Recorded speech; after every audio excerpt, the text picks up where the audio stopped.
I'd like to tell you about a country that lies next to the North Sea, a country to which I seem to be very much attached, even if I am looking down on it, quite literally. It's one of the world's most densely populated countries, yet this is not evident from the air. What is apparent, though, is an abundance of green. Why don't you come and join me on this flight?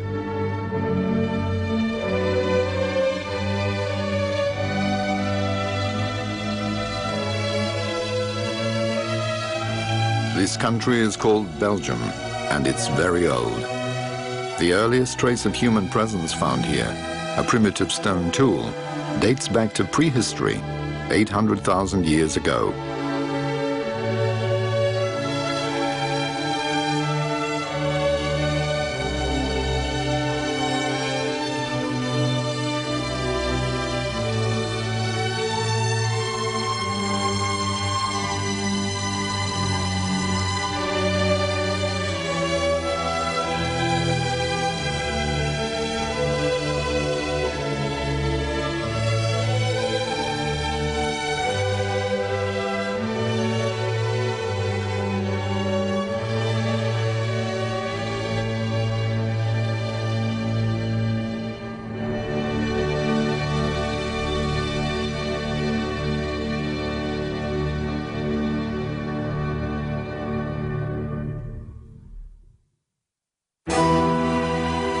The Belgians.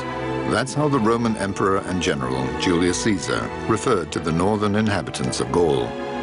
After he had conquered their territory, though not without resistance, he started to build trade routes.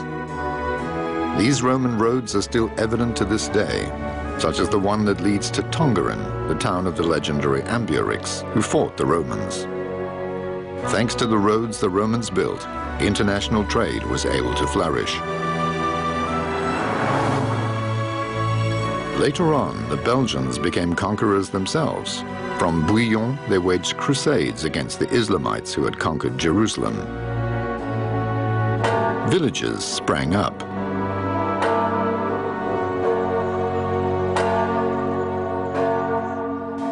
From the 10th century on, some of these villages grew into beautiful cities with impressive church spires, such as Tournai and Malines.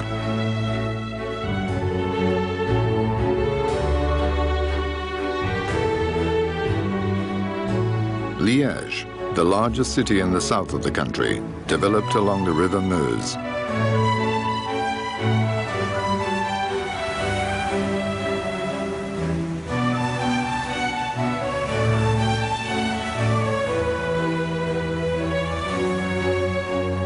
Namur was built where the Sambre and Meuse meet.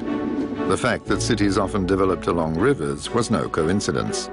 Thanks to shipping, they had become trade routes.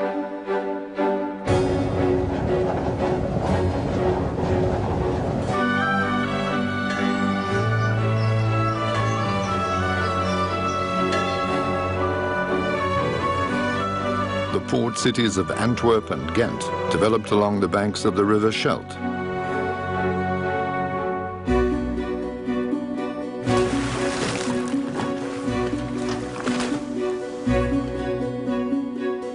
In the early Middle Ages, Bruges was one of the most important cities in the world. And in the 19th century, Liège was nicknamed the Fiery City, thanks to its industrial activity, mainly in the steel and glass industries, which flourished at the time.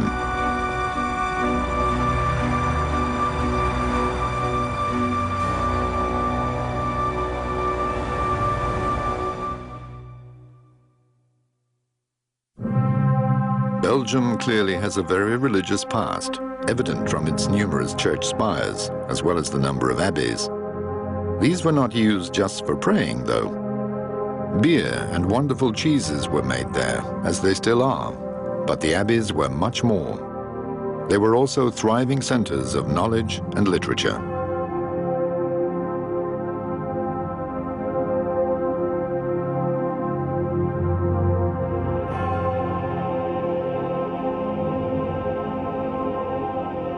Some abbeys did not survive the French Revolution and were razed to the ground.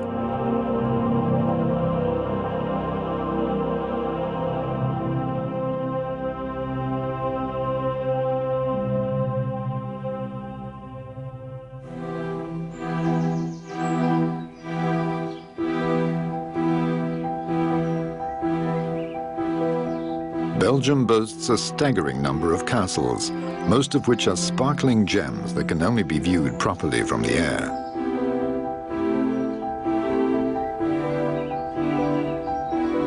I am now flying over the castle of Gaasbeek with its magnificent Italian gardens.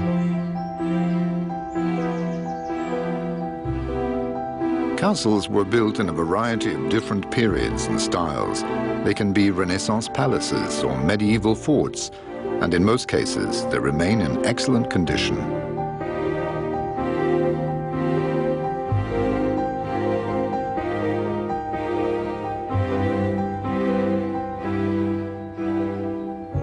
But not all of the time.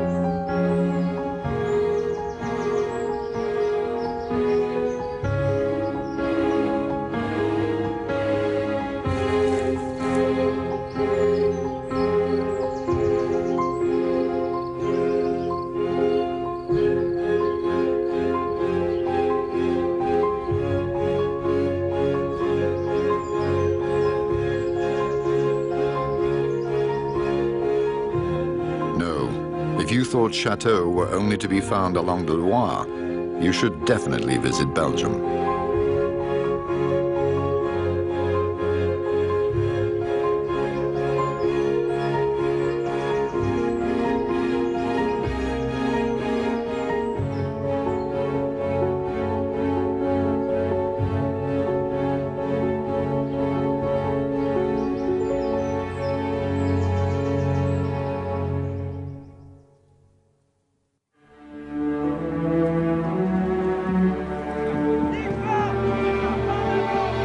In the wonderful rolling countryside of Brabant, along the linguistic border, a remarkable monument can be found in Waterloo.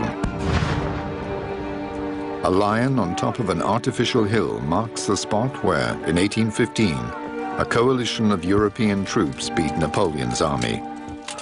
The vanquished French emperor was exiled to the island of St. Helena. Wars were simple in those days.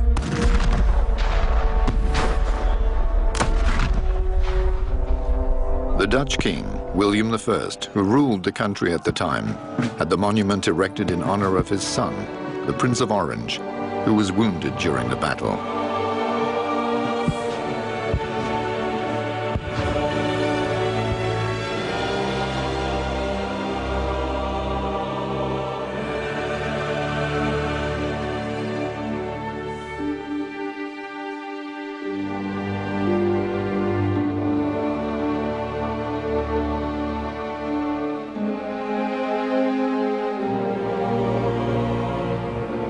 Brussels, 15 years on. In 1830, following an opera-inspired revolution against Dutch rule, the state of Belgium was established. It was to be a constitutional monarchy, with a king as head of state. The country is divided up into two main linguistic communities, one Dutch and one French, although German is also spoken in a very small region. In the second half of the 20th century, the state structure was overhauled, and Belgium was given a federal government.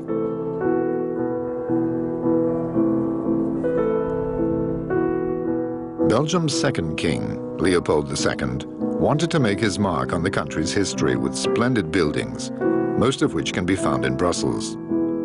They date back to his time, and they rival those in any other major European city.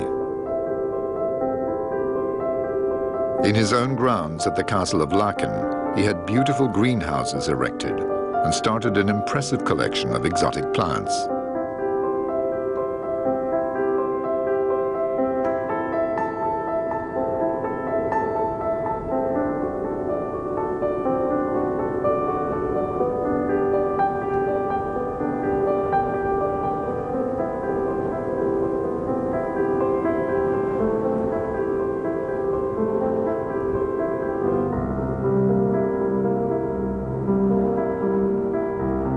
The Canal du Centre in Hainaut boasts 4 lift locks for shipping, incredible 19th century constructions which UNESCO has placed on the World Heritage List.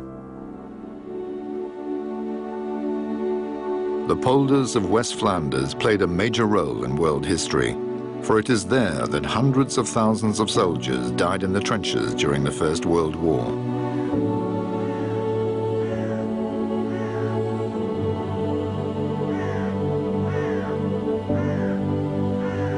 The charming city of Ypres was flattened, as were the surrounding villages. For the first time in history, poisonous gas, known as yperite, was used in the battle.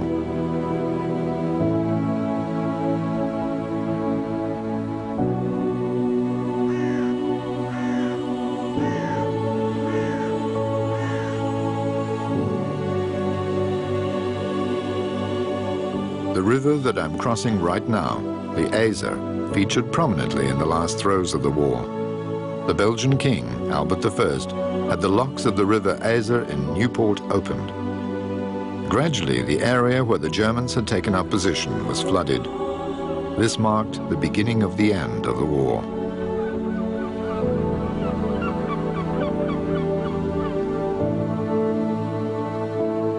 There are museums dotted around the whole of this region, and sections of the trenches, such as the so-called Trench of Death, have been preserved for future generations.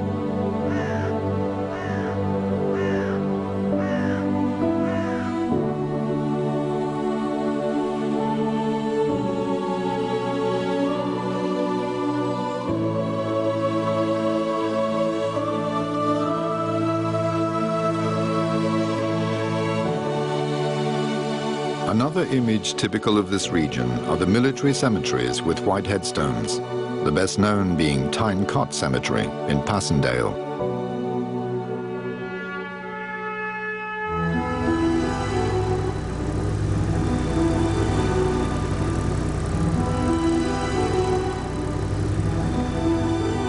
During the Second World War, too, tough battles were fought on Belgian soil.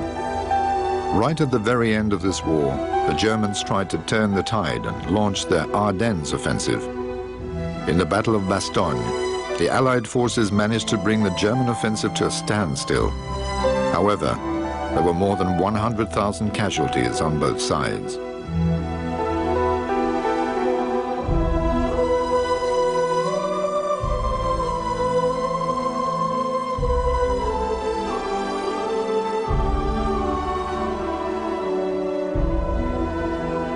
As a token of gratitude to the Americans who lost tens of thousands of troops there, Belgium had a war memorial built in Bastogne.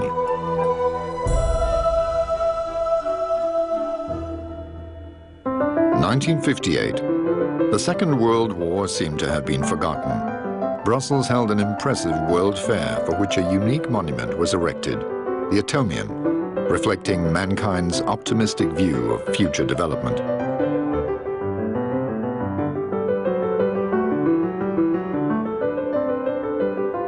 The south of the country owed its prosperity to heavy industry, chiefly the coal industry in the region surrounding Charleroi. For a long time, the steel industry was a pillar of the economy in Wallonia, although economic activities in that area are now taking a different direction.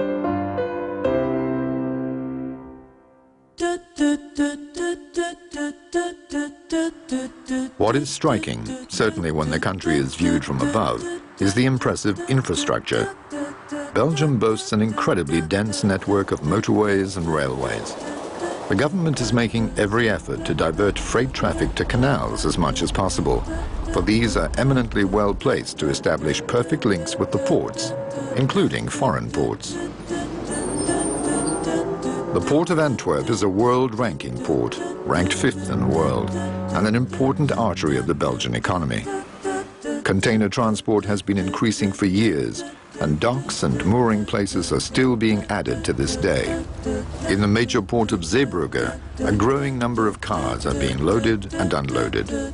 Belgium's unique locked lifts process thousands of ships every year. With the high-speed train, though, you can get to Paris or London in next to no time. And the number of passengers at the national airport of Zaventem continues to grow year on year.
As I've said, this is a small and densely populated country with an extensive road network and lots of industry.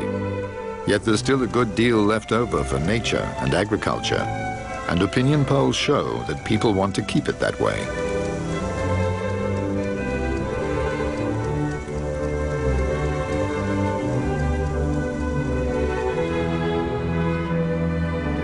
In many places, this agricultural activity produces attractive landscapes. Typical are the small, oddly shaped plots of land, often in patterns that hark back to the Middle Ages.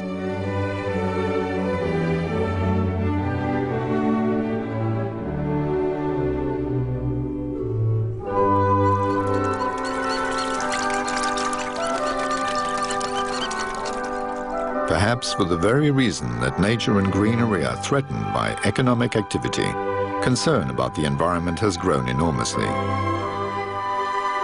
In recent years, the government has invested more and more in green areas, so that Belgium is now being given more protected nature reserves, many having been lost in the recent past.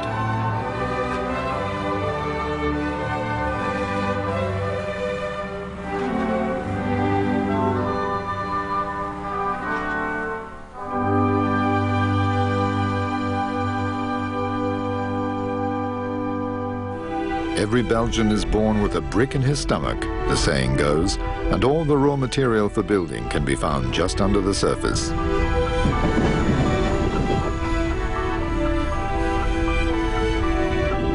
Heavy industry is mainly to be found above the surface, for example, this steel giant in the Ghent region.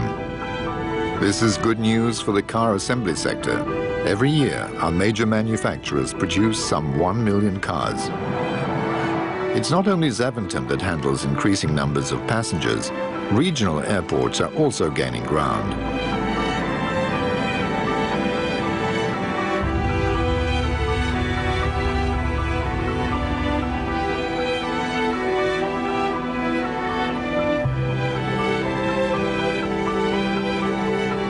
From the air, it's mainly the large businesses that are visible.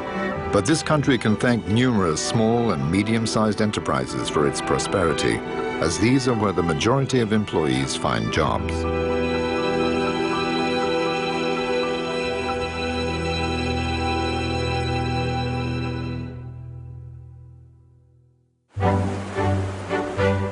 And what do all these people get up to during the weekend?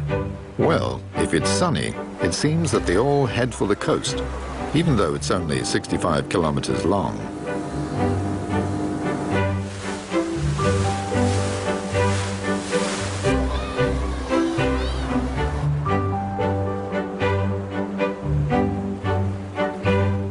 Apparently, it's not just the Caribbean that attracts cruise ships. The southeast of the country also does its bit to draw the tourists. There's hardly a young Belgian who hasn't enjoyed a camping holiday in the Ardennes.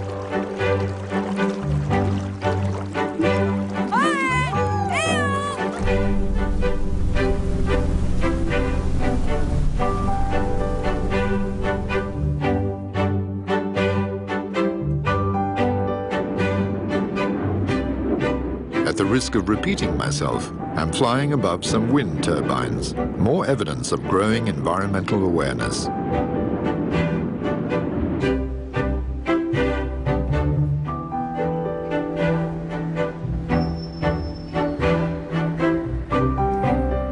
Since Belgium has 18 universities and some 50 colleges of higher education, there must be quite a few bright sparks who are looking at how the environment can be reconciled with the economy, among other things.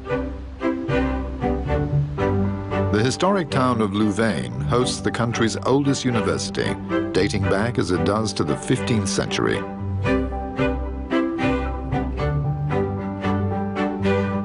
Since Belgium has no fewer than 8 university hospitals, universities and medicine go hand in hand.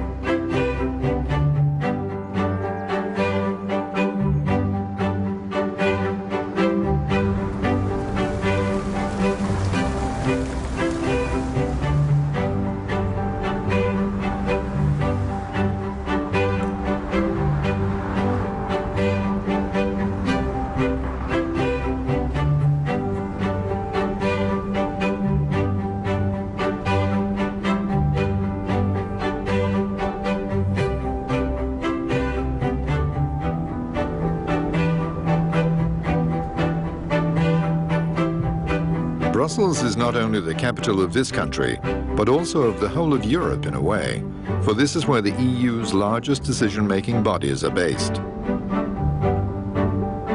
And as if this was not enough, NATO also has its headquarters in Brussels.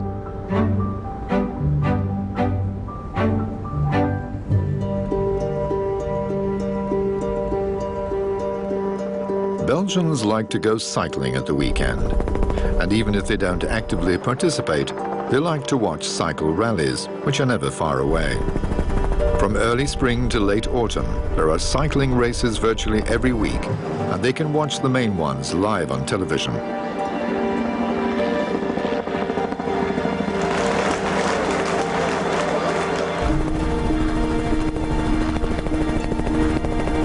Small wonder that Belgium has produced so many cycling champions.